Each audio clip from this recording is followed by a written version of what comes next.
Salut à tous, très heureux de vous retrouver. Je vous propose qu'on fasse un petit point sur la finale de conférence Est entre les Toronto Raptors et les Milwaukee Bucks. Et pour l'instant, qui l'eût cru, mais des biches, les cerfs du Milwaukee, sont en train de mettre KO les Velociraptors canadiens. Dans le règne animal, tout est bouleversé.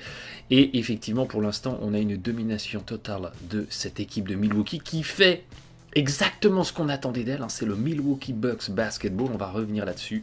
Et de l'autre côté, des Raptors qui commencent à déchanter dans le sillage d'une extraordinaire défense de Milwaukee.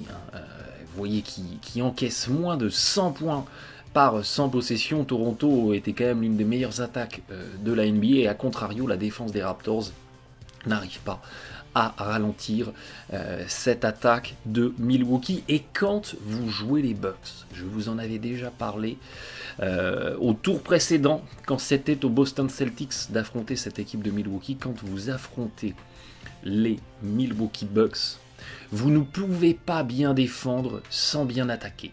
Je m'explique ou je me réexplique. Cette équipe de Milwaukee était, à l'issue de la saison régulière, et c'est encore vrai en play-off, l'équipe qui joue le plus de séquences d'attaque en transition, en jeu rapide. Et parallèlement, c'est l'une des meilleures équipes de la NBA au rebond défensif. C'est-à-dire qu'à chaque fois que vous allez manquer un tir face à cette équipe des Bucks, vous n'aurez pas le rebond offensif, et derrière les Bucks vont lancer une contre-attaque, et ils vont vous dynamiter sur ce jeu rapide en contre-attaque, soit parce que Giannis va aller vous dunker dessus, soit si vous surchargez sur Giannis, parce qu'il va trouver le joueur des Bucks tout seul à 3 points qui va vous atomiser derrière la ligne, et on retrouve ce jeu NBA binaire, mais en recherche du panier avec le plus haut pourcentage. On retrouve ce jeu binaire qui est le jeu de la double peine où vous allez prendre des paniers à très très haut pourcentage sur du jeu rapide comme ça en transition. Et dans les deux premiers matchs, eh bien, on a vu une équipe de Toronto à moins de 47% au tir pondéré, à la moyenne des tirs à 2 points et 3 points.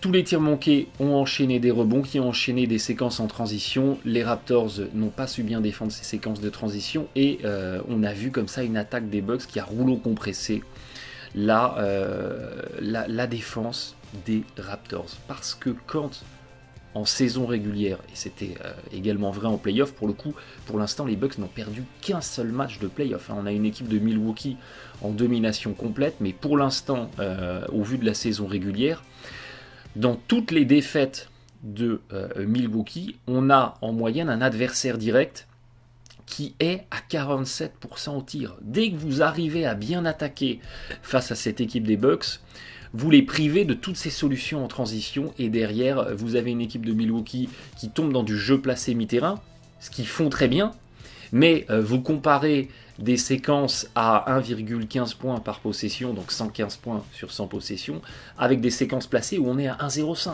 Donc le delta est quand même énorme. Dès que, pour résumer, vous faites tomber les Bucks dans du jeu placé, eh bien vous arrivez à ralentir l'attaque, et quelque part c'est gagné. Quelque part, défensivement, c'est gagné. C'est pas la peine de rentrer dans des discussions interminables sur le plan anti-Giannis, on va faire ci, on va faire ça. Mettons nos paniers, et derrière on assurera la défense. C'est pas plus compliqué que ça. Quand vous jouez les Bucks, évidemment, c'est toujours plus simple à dire qu'à faire. Parce que là où cette équipe de Milwaukee est très très forte, on en avait déjà parlé dans une vidéo en cours de saison qui expliquait un petit peu les causes du succès de cette équipe des Bucks. La grosse force de la défense de Milwaukee, c'est le verrouillage de la raquette. Et c'est une posture tactique défensive, c'est on surcharge la raquette, on ne va pas prendre de panier dedans, et on met au défi l'adversaire de nous battre sur des 2 points longs ou de nous battre sur des tirs au-delà de la ligne à 3 points. Et les Raptors sont en train de goûter à cette recette, parce que regardez, sur les tirs tentés à moins de 8 pieds, donc on est à 2 mètres du cercle, on a une équipe des Raptors à 53%. Et sur les tirs entre 2 et 4 mètres, on a des Raptors à 27%. Donc on a une équipe de Toronto complètement éteinte sur les paniers près du cercle. Et quand on compare avec les chiffres de la saison régulière, on est effectivement témoin de la dégringolade, de l'adresse des Raptors. On était à 59, on passe à 53 et on est en train de parler de 22 paniers marqués en saison, on n'en met plus que 15. Donc imaginez le manque à gagner en termes de points que ça peut représenter, surtout sur des paniers comme ça à haut pourcentage. Et sur les tirs à 3-4 mètres, on était à 43%, on tombe à 26%.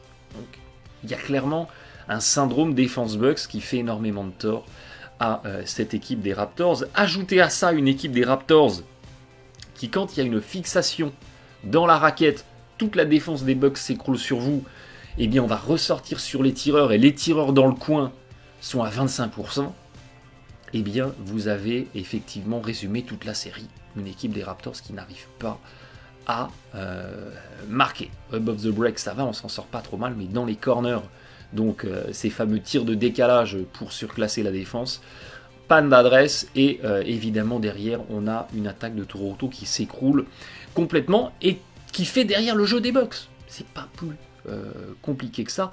Le jeu de Milwaukee est très très efficace, mais au demeurant assez basique. On défend super dur, on lance des séquences de contre-attaque sur lesquelles on va trouver du 3 points ouvert, ou on va trouver un Giannis lancé dans la raquette. Donc la recette, elle est connue. Les ingrédients de la recette sont connus maintenant. Il n'y a plus qu'à, évidemment, c'est toujours beaucoup plus simple à dire qu'à faire, mais on a très clairement une équipe des Bucks qui base son succès au-delà du Giannis mutant, des highlights, des dunks, des 3 points, de tout ce qu'on voit.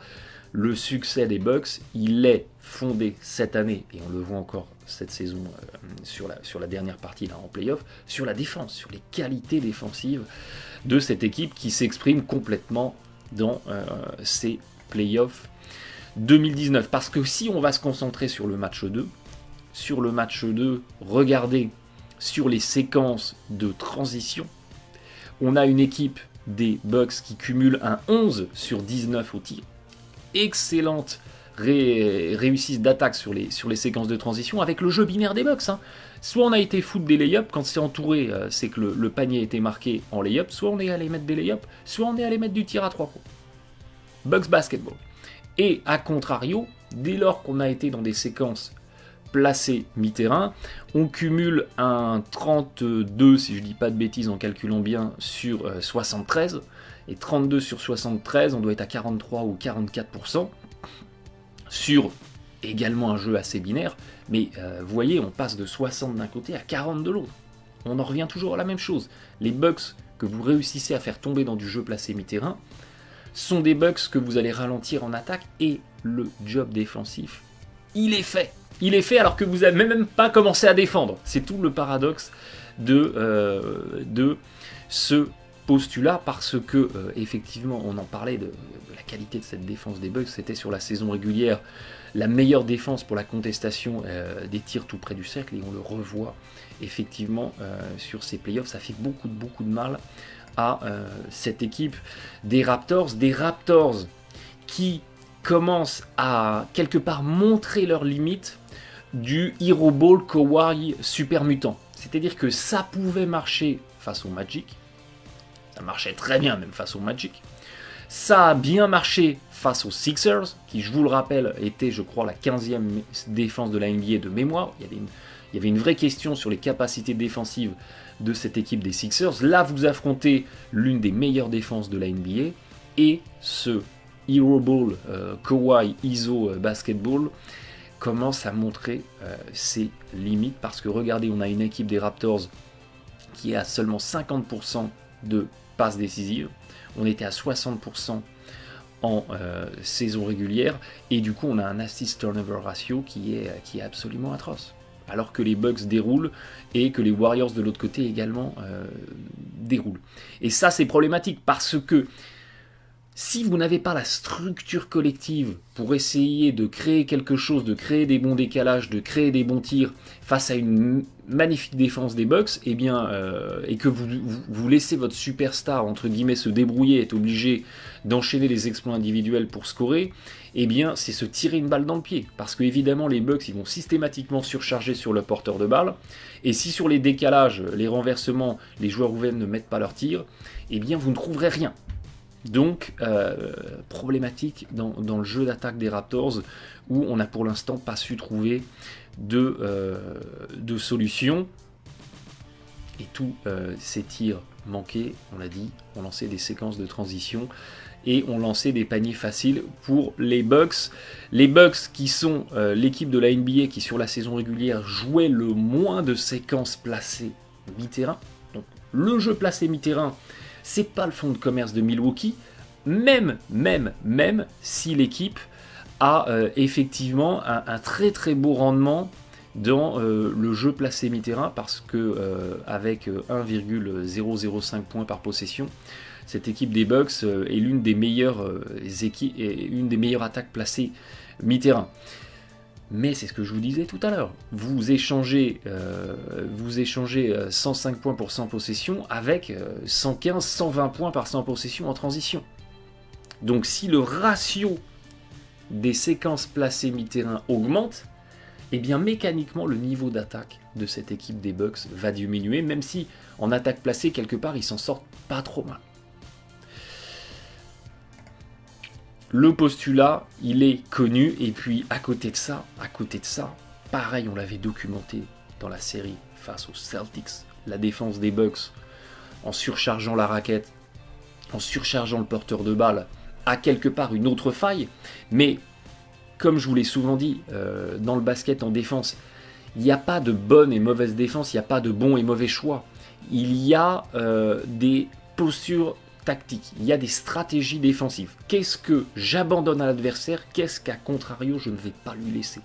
Et bien là, les Bucks, ils ont clairement choisi de ne pas laisser le porteur de balle tranquille sur le pick and roll et de laisser le poseur de l'écran tout seul.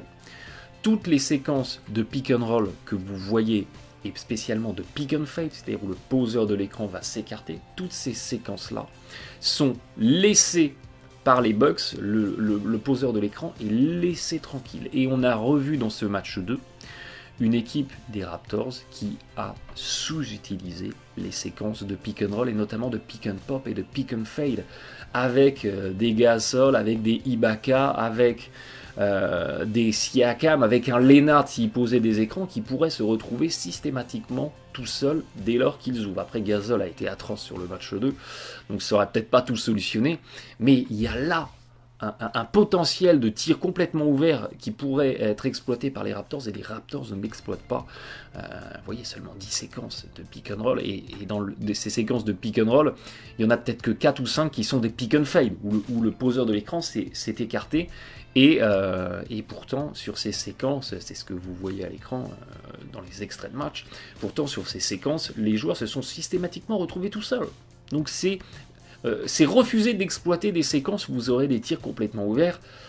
Évidemment qu'en basketologie, c'est toujours des choix qui peuvent paraître étranges, mais très clairement, là, de toute façon, mener 2-0, et c'est là où on va voir finalement quel est le niveau réel du coaching staff des Raptors et de coach Nick Nurse.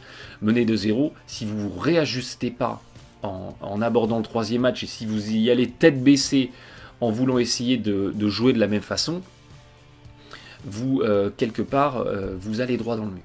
Et c'est ce que l'équipe d'OKC, par exemple, 2-3 saisons de suite, sous l'impulsion de Donovan, n'a pas réussi à faire. Il n'y avait aucun ajustement, et on repartait avec les mêmes, comme si de rien n'était. Donc, évidemment, cette série, elle est complètement contrôlée par les Milwaukee Bucks. On est très très loin de la qualification encore, hein. Les Raptors, ils ont toutes les latitudes pour rebondir. Ça ne peut passer pour moi que par une attaque retrouvée.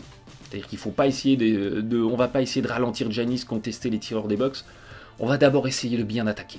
Et dès lors qu'on va bien attaquer, et c'est ce qu'on a vu dans le match 1, dès lors qu'on va bien attaquer, derrière on va réussir par effet domino à bien défendre. Et on peut comme ça essayer de revenir dans la série. Des Raptors maladroits dans le match 3. Vous êtes sûr que vous avez à la clé des Bucks qui s'imposent parce qu'ils sont très très bons au rebond. Et donc dans la lutte au rebond, tous ces tirs manqués seront plutôt arrachés par les Bucks. Bref, des Raptors maladroits sont des Raptors qui vont s'incliner. Et des Bucks qui, menant 3-0, auront déjà un pied en finale NBA. On suivra ça de très près. Bon match à tous.